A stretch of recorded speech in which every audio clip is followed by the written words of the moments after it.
Нормално, отборът е шампион. Не случайно преди това имаше 3 поредни финала, 4, така че те са много сериозен отбор.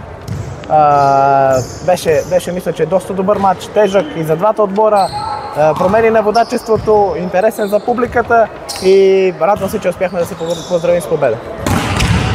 Радостина Христо и Дания Лолос че ли поведоха отбора след изравняването? Ами да, което до някъде можем да кажем и че е нормално, защото те двете са и най-опитни.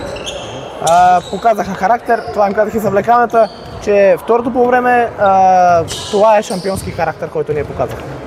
3 от 3 за Монтана в Адриатическата лига. Очаква ли се?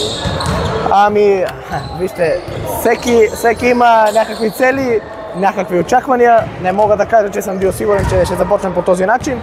Надявал съм се и знаех, че имаме потенциала. Въпросът беше дали ще успеем да го разгърнем и радвам се, че към този момент ние открихме достатъчна част от потенциала си, за да можем да започнем с 3 победи.